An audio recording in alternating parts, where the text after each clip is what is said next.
Alors, j'étais en train de me faire une réflexion parce que j'écoutais le témoignage d'une dame qui disait qu'elle avait énormément souffert de l'indifférence de sa mère face à sa maladie.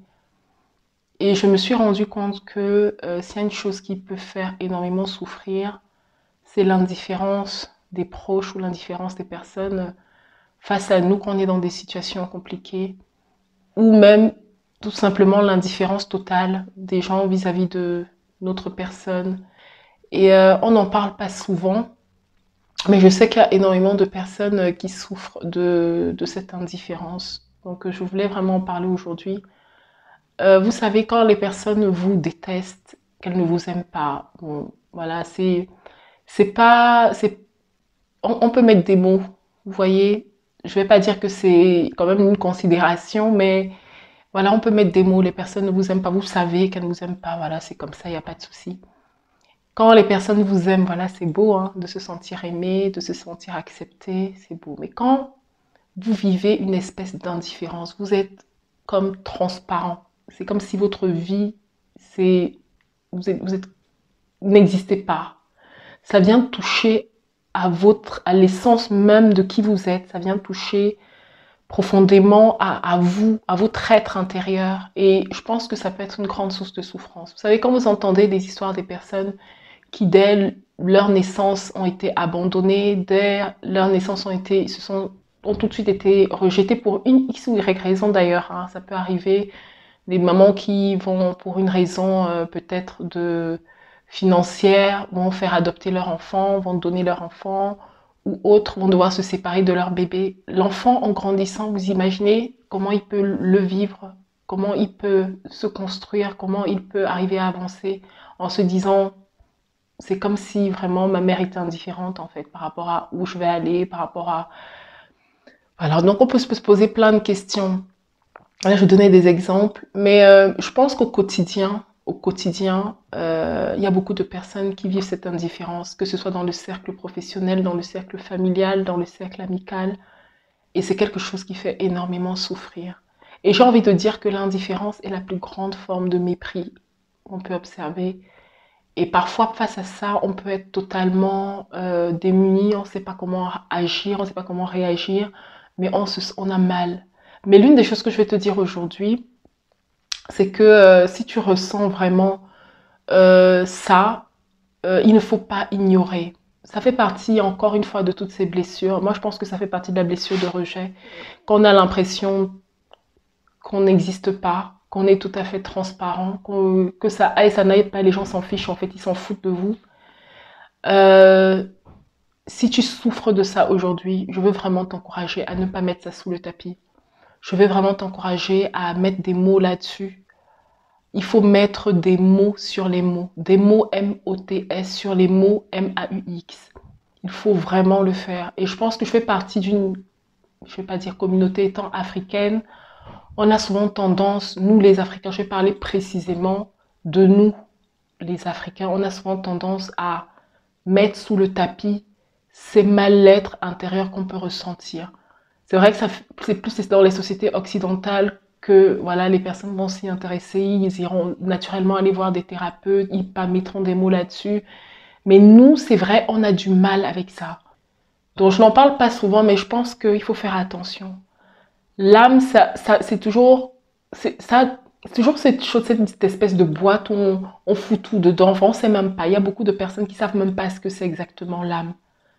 Mais l'âme, il faut en prendre soin. Notre âme, c'est le centre de nos émotions, c'est le siège de nos pensées.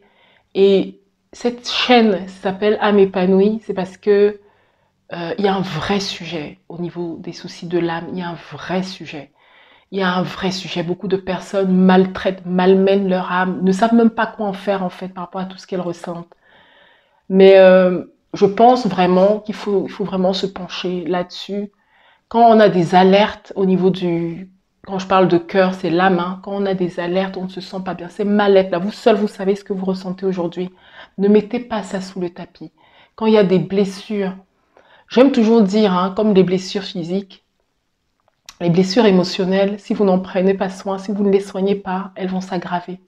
Et vous savez, il y a certaines blessures qui sont effectivement Vous pouvez mettre le pansement et ça va mieux. Vous les traitez vraiment, voilà. J'ai pas envie de dire superficiellement, mais vous allez voir un thérapeute, vous faites accompagner, vous mettez le pansement et ça va. Elle guérit et vous allez mieux. Mais il y a d'autres blessures qui vont nécessiter une opération chirurgicale. Ça veut dire qu'il va falloir aller en profondeur. Alors si tu prends une blessure comme ça, assez grave, qui nécessite une intervention chirurgicale et que toi tu mets juste un pansement, ça veut dire quoi? Tu es profondément rejeté, tu te sens profondément rejeté ou abandonné ou autre, tu te sens profondément mal de l'intérieur et ça crée énormément de dysfonctionnement dans ta vie. Mais tu gardes ça, enfin, tu vas traiter ça en superficie, ça veut dire tu vas juste voir le thérapeute vite fait, mais spirituellement, tu ne t'armes pas, spirituellement, tu ne règles pas le souci, tu auras toujours un problème, tu vas tourner en rond. Il y a des blessures, il y a des blessures qui ne seront guéries que avec l'aide de Dieu. Il y a des blessures qui ne vont être profondément guéries qu'avec l'aide de Dieu. Pourquoi? Pourquoi? Parce que Dieu, c'est celui qui te connaît mieux que nous-mêmes. Parce que Dieu, si on veut en revenir à l'indifférence, c'est celui qui pourra combler ton manque, ta carence d'amour, tout ce que tu n'as jamais reçu. Il n'y a que lui. Aucun être humain, à un moment donné, ne pourra combler un certain manque d'amour, un certain mal-être. Il n'y a que lui qui peut guérir profondément les cœurs brisés. Et tant qu'on ne comprend pas ça, on peut tourner en rond avec ce mal-être, avec cette impression de ne jamais être à sa place, de se sentir tout le temps rejeté, d'avoir l'impression que notre vie ne compte pas. Et vraiment, je veux t'encourager. Si tu rentres, et parfois même, quand tu commences à rentrer dans ces états, ça peut t'amener à une très grande dépression. Et je suis désolée de le dire à beaucoup de personnes qui sont en dépression, mais qui ne se rendent même plus compte. Elles vont se plonger, je sais pas moi, dans les films, sur Netflix. Elles vont essayer comment dire, capter leur esprit, de mettre leur esprit sur autre chose, leur âme, de se plonger dans autre chose pour pouvoir oublier. Certains, c'est même la drogue, certains, c'est l'alcool, certains, c'est le sexe, je ne sais pas. Mais ça ne va jamais régler ton problème. Donc, quand tu sens que tu ne vas pas bien de l'intérieur, je veux t'encourager vraiment, vraiment à régler le souci à bras le corps parce que ça peut devenir autre chose. Plus tu perds du temps, plus tu traînes et plus tu es en danger. Donc, c'est vrai que on se faisait la réflexion la dernière fois avec des amis. L'esprit, on sait comment, vu que l'être humain est tripartite, l'esprit, on est corps, âme et esprit. L'esprit, on sait comment la nourrir, on sait comment oui, en prendre soin. Voilà. Le corps, on sait, voilà, pour aller mieux au niveau de notre corps, faire du sport, prendre soin de soi, tout ça, c'est assez simple.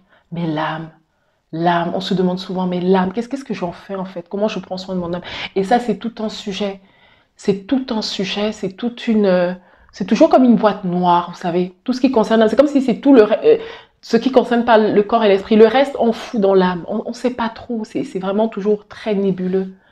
Et moi, je veux t'encourager déjà. La première chose que tu pourrais faire, c'est ne pas ignorer ces choses que tu ressens. Ne pas ignorer ce mal-être que tu ressens. Il faut te faire soit accompagner, il faut soit le traiter. Et... Et j'aime toujours rappeler, hein, c'est pour ça que je parle beaucoup de spiritualité dans mes vidéos, sur cette chaîne, sur cette plateforme, parce que le sujet de l'âme, du mal-être de l'âme, pour être vraiment épanoui à ce niveau-là, tu auras besoin d'être quelqu'un de spirituel aussi. Tu auras besoin d'avoir comme une source profonde d'amour qui va arriver vraiment de Dieu pour être déposé vraiment au niveau de ton cœur spirituel, dans de l'âme. Et c'est vraiment ce qui rend vraiment heureux. Moi, j'en suis de plus en plus persuadée. C'est non seulement effectivement les petites choses simples de la vie, mais c'est aussi d'avoir cette relation-là, cette intimité avec Dieu, parce qu'il vient guérir, il restaure, il apaise. C'est cette paix du cœur. Je pense qu'il n'y a rien de plus beau dans le fait de ne pas être tourmenté, de s'endormir en paix, de se réveiller en paix, de faire, malgré les circonstances difficiles, sa vie, mais avec une paix du cœur. Et cette paix-là, il n'y a rien d'autre, d'après moi, rien d'autre que Dieu, en fait, personne d'autre que Dieu qui peut vraiment te la donner, cette paix qui surpasse toute intelligence, La parole nous parle d'une paix qui surpasse toute intelligence. Donc, faut y penser, faut vraiment y penser, faut vraiment pas ignorer ces blessures. C'est vraiment quelque chose, je vais souvent en reparler parce que je me rends compte qu'il y a beaucoup de personnes qui font avec, en fait, qui font avec, sauf que ça crée des troubles et des dysfonctionnements beaucoup plus profonds après à côté. Et je pense que ça devient même un mal de la société. Si on apprenait à nos enfants, si on nous apprenait depuis le bas âge à faire attention à ce qu'on ressent, à ces émotions négatives qui peuvent revenir et revenir et revenir, et à les gérer surtout, à comment les gérer, à comment prendre soin de notre âme, je pense qu'il y a énormément de choses qui iraient mieux dans notre société. Il y a énormément de choses qui iraient mieux tout court. Donc voilà, je partais de l'indifférence, mais je suis d'une manière plus générale, n'ignorez pas vos blessures. D'une manière plus générale, prenez soin de votre âme. Et si vous avez besoin d'accompagnement et d'aide, faites-vous accompagner. Trouvez vraiment, il y a des thérapeutes qui sont là. Mais encore une fois, identifier vraiment le nœud du problème va aider à résoudre le problème. Si ton âme nécessite une chirurgie, si cette blessure nécessite une chirurgie et que tu vas mettre juste un pansement, ça va pas aller. Et je pense que les blessures les plus profondes vont nécessiter l'aide de Dieu. Et parfois, il faut comprendre que Dieu ne peut pas t'aider. Il a besoin de ton partenariat pour t'aider.